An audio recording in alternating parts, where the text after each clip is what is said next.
जीवन में ईमानदार बनने के लिए साहस करो और कभी भी मेहनत करने से मत कतराओ। नमस्कार दोस्तों, काफ़ी समय पहले की बात है। प्रतापगढ़ नाम का एक राज्य था। वहाँ का राजा बहुत ही अच्छा था, मगर राजा को एक सुख नहीं था।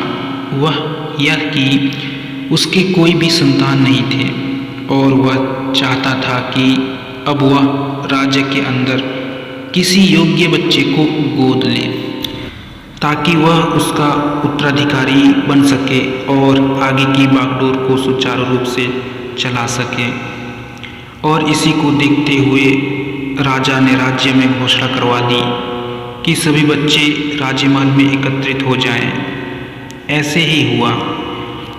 राजा ने सभी बच्चों को पौधे लगाने के लिए भिन्न भिन्न प्रकार के बीज दिए और कहा कि अब हम 6 महीने बाद मिलेंगे और देखेंगे कि किसका पौधा सबसे अच्छा होगा।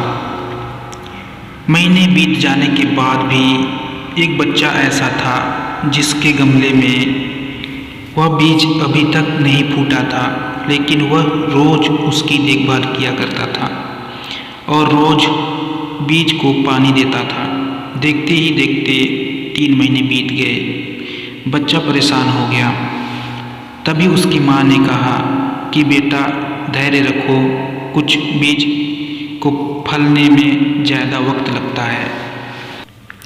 और वह पौधे को सींचता रहा। 6 महीने हो गए। राजा के पास जाने का समय हो चुका था, लेकिन वह बच्चा डरा हुआ था कि सभी बच्चों के गमलों में तो पौधे होंगे और उसका गमला खाली होगा। लेकिन वह बच्चा ईमानदार था। अब सारे बच्चे राजमहल में आ चुके थे।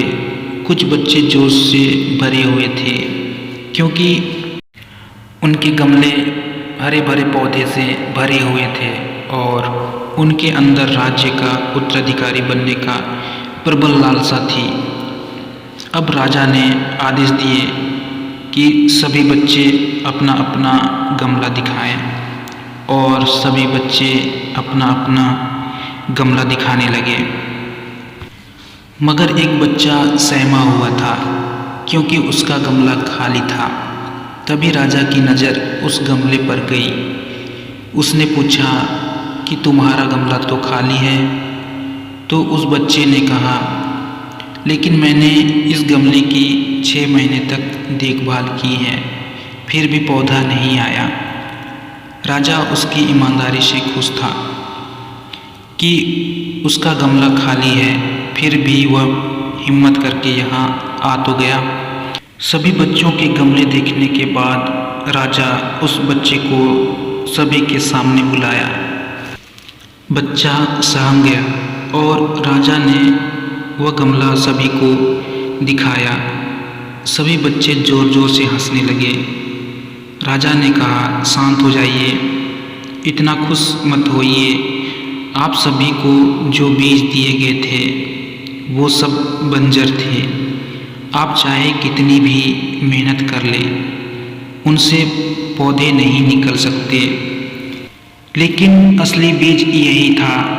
राजा उसकी ईमानदारी से बहुत खुश हुआ और उस बच्चे को राज्य का उत्तराधिकारी बना दिया। दोस्तों, हमें इस कहानी से क्या सीखने को मिला?